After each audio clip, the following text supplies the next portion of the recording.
Welcome to the ACC Panic Room alongside Lauren Brownlow. I'm Joe Ovies, and as you can see by the sign overhead, she is absolutely stoked to be at ACC Tipoff here in Charlotte. What was your overall thought on the day? I had a good time. It was nice to talk to people in person again. And by people, I mean like players, coaches, whatever. I mean, it's been a weird football season was weird. Like it was nice in July when we got to chat with a few people in person. But then ever since then, I mean, you know, most teams haven't been having live availability. It's just been really strange this football season. Zoom is fine to a degree, but it was so much better to be able to, like, I'm not going to ask somebody over Zoom, like, a dumb question, you know, like, and I can do that here, and it's just more fun that way. Yeah, because when you can ask somebody a dumb question in person, they get like they can see what kind of demeanor you're doing. You're clearly being tongue in cheek or whatever it is, and it's a lot more comfortable. Yeah, my you know, the ACC tip-off this year was really simple. It was about Roy Williams and it was about Mike Krzyzewski and the relationships that they've had with the coaches, the relationship they've had with the league itself, and what the future is going to look like. The one thing though about the ACC is that the ACC still needs these personalities, and there's still some personalities left in the league. Josh Pastner is one of the biggest personalities. It just so happens he's at Georgia Tech. They don't really move the needle nationally. Leonard Hamilton is a personality, but it's at Florida State. Florida State doesn't necessarily move the needle that way. So it almost feels like, the two big schools that everybody wraps up in terms of North Carolina and Duke, we don't know what those guys are going to be like in those head coaching positions since we've been so used to Roy and Kay. Yeah, I think it'll be interesting. I did think it was interesting. I thought Leonard was a little more prickly than I expected at the notion. Like anything that had anything to do with retirement, even if you were just asking about someone else, it was like, no. He had no time. I'm not retiring anytime soon. No time. And I mean, look, we all can see him. He looks amazing. Like we get it. You don't have to tell us twice, dude. He pushed back on the fact that I referred to him as like one of the old guys. He was like, "Excuse me." I was like, "Yeah, but it's true." To be fair, if I looked like Lenny, I would do that. Yeah. Like Jim Larrañaga is over a year younger than Leonard Hamilton. Like, please sit with that information for a minute. And you'd never know it. You would think he's like 20 years older. You would never know it. So I believe you're working on this for WRLSportsFan.com. Yeah, it's about done. You were asking people like what they were doing in quarantine, not to give away the whole thing, but what was the biggest surprise? Banny Bates teaching himself the piano. Oh, nice. Yeah, he got his friend taught him to play piano, so he got a keyboard to keep practicing. And, he likes slow songs on the piano. Yeah. I also got to ask, I would have never gone to ask Michael DeVoe about, Belle Biv DeVoe. Oh, yeah. And, yes, he knows what the reference is, which was a relief to me. But he says he doesn't get it from young people. So I die. Yeah. Which I think that seems to be the theme of this ACC tip-off. Old. I mean, and that's the other thing. You know who you forgot? My guy, Mike Bray. Yeah, that's true. That's true. We did have a fun conversation with Mike Bray where he essentially said about Roy and Kay, don't let the door hit you on the way out, or don't let the door hit you on the ass on the way out, to be more specific. But you almost died because of Mike Bray. Well, it's because, the thing is that he was in the media room early at the same time that Duke and Coach K were in the big media room. So nobody was in the breakout room with Notre Dame. Nobody. Yeah. And I'm like, I love talking to Mike Bray. Just going to go chat him up. So I did. Yeah. And I was asking him about ball movement and stuff like that. Oh boy. Teaching ball movement. Like actual basketball questions? Yes. Oh, of course he loved that. And I asked him a bunch of kind of specific questions. And he saw me in the lunch line later and he was like, you had a really interesting and good line of questioning. Where are you from? And I told him I was from Greensboro, whatever. And I was like, but I've always been a fan of you, of the way you play. And he was like, oh, that makes sense because your questions were really good questions. And I was just like, okay, I'm dead now. So do I need a new Panic Room partner? I'm surprised you even make it. Or am I talking to a ghost of Brownlow?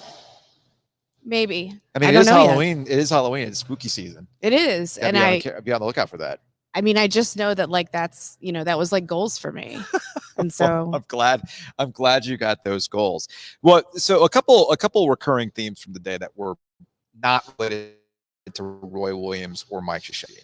A lot of it had to do with transfers and the ever-changing nature of season-to-season ACC basketball. And I do feel that while you can still be into your programs and still root for these coaches, it makes it incredibly difficult to be invested when you're like, wait a minute, So, like, we talked to Hubert Davis about this at North Carolina, where, yeah, they've got returning players, but the real focal point was the guys that they brought in, right?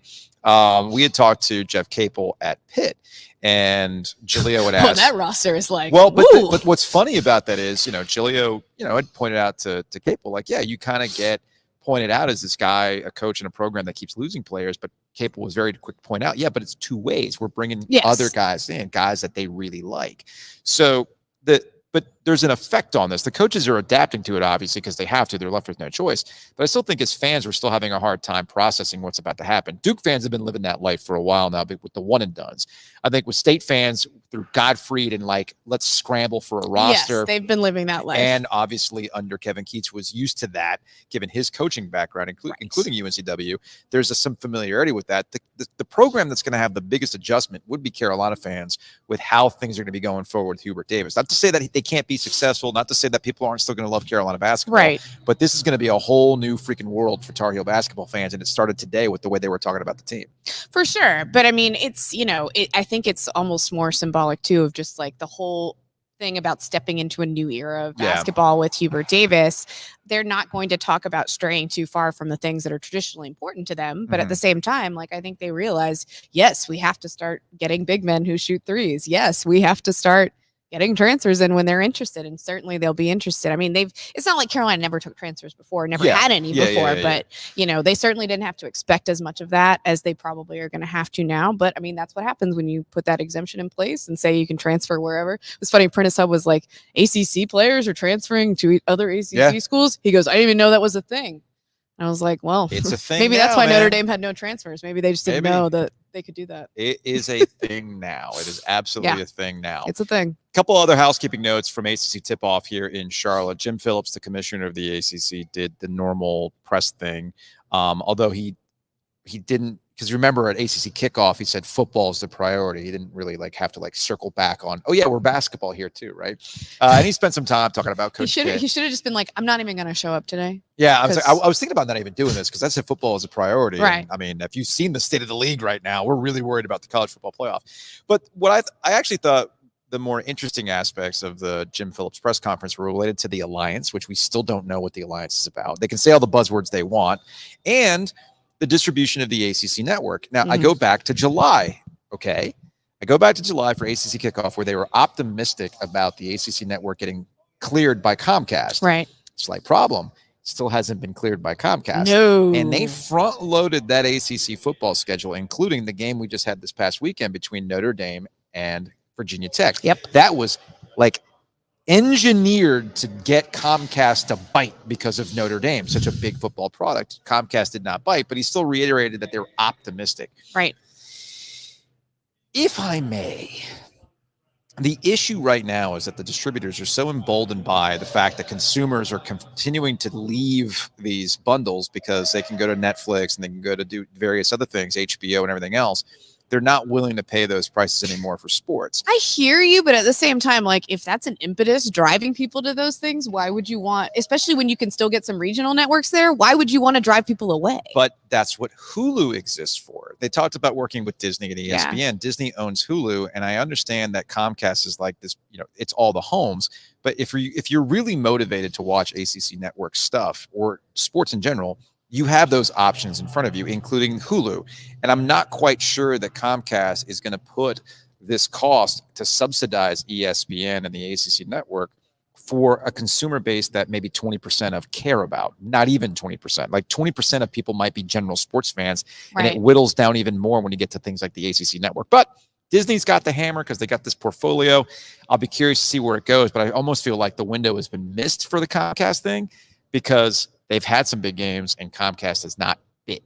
They have just not bit yet. So we'll see where it goes. We'll see where it goes for distribution in the ACC network. Well, wait, they wouldn't show it on. They don't show the ACC title game on the ACC network, do they? No. I was going to say that's an ABC ESPN. I was like, thing. Well, if Pitt State doesn't get them to bite, I don't know what will. Any other things that got your attention here at ACC Tipoff?